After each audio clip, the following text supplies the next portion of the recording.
Under 13 football tournament बेयो जोंनि क'क्राझार जिल्लानि सिङाव दायो माखासे दखराफोराव बे सोलिबाय थादों कन्टिनिउ आरो माखासे आनसलिकफोरा खुंनायनि दिन तारिखफ्रा थिग थाक जाजोबनाय बे खौरांखौ जिल्ला हिसाबै जों मोननो हादों।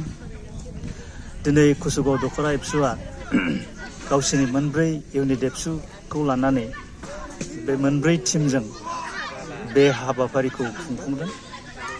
बड'फा गोजोरथियारि सोलायनाय मावथांखि बे मावथांखिनि सायाव जिहेतु बोसोरफ्रामबो दुलाराय बर' फरायसा आफादा Under 13 फुटबल टुर्नामेन्टखौ खुंनाय जायो। क'क्राझार जिल्ला एबसुआबो बेनि हामथिम बेखौ खालामबाय। बेनि दिन तारिखफोरखौबो थिग खालामनाय जाबाय।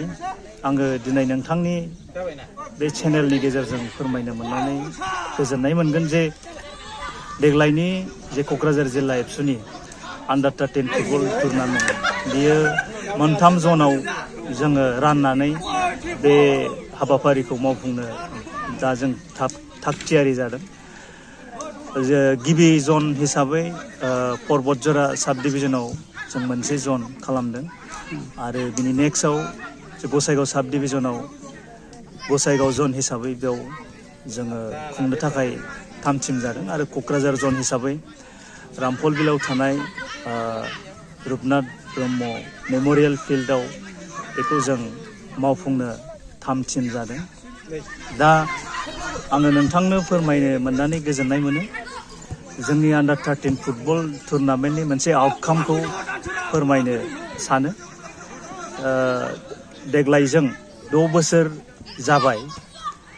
दा जोंनि Under 13 नि सेलेक्टेड माखासे प्लेयारफोरखौ लानानै बड'फा एफसि मुंनि मोनसे दुलाराय बर' फरायसा आफादनि इनिसिएटिभआव बे बड'फा एफसि क्लाबखौ खुलिनाय जादों आरो बे बड'फा एफसिआ देग्लायबो Under 13 इयुथ लिग आसाम बेयाव बाहागो लादों।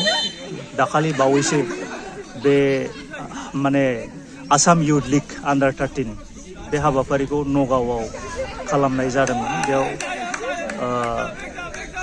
बाहागो लानानै जोबोद मोजां पारफरमेन्सखौ दिन्थिनाय जादों आरो थांनाय बोसोरावथ' आइ लिगआव 100% जोंनि दुलाराय बर' फरायसा आफादजों खुंजानाय Under 13 नि प्लेयारफोरा नङाबाबो माखासे प्लेयारफ्रा आइ लिगआव पार्टिसिपेट खालामदों। बियो जोंनि थाखाय जोबोद गौरबनि बाथ्रा, जोबोद गोग्गाथावनि बाथ्रा।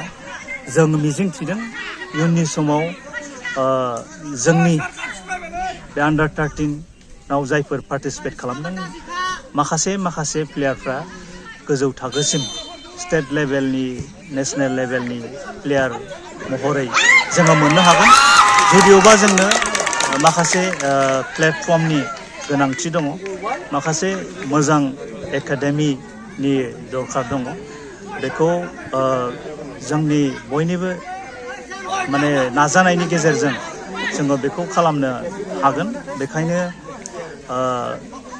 जायफोर फुटबलखौ मोजां मोनो, फुटबलखौ माने फुटबलनि सायाव इन्ट्रेस्ट गोनां मानसिफ्रा बेयाव दायथ' लायोबा जोङो गमामायैनो जोंनि बर' लाइमोनफोरखौबो जोङो सासे मोजां गेलेगिरि हिसाबै जे नेशनेल लेभेलाव बा इन्टारनेशनेल लेभेलाव जोङो रिप्रेजेन्ट खालामनो हानायनि मोनसे स्कप आरो खाबुआ दङ। मानोना जोंनि बर' गथ'फोरनाव फुटबलनि मोनसे केपाबिलिटि, फुटबल गेलेनो हानायनि मोनसे गोहो बा केपासिटि बेखौ दं होननानै जों मोनदाङो।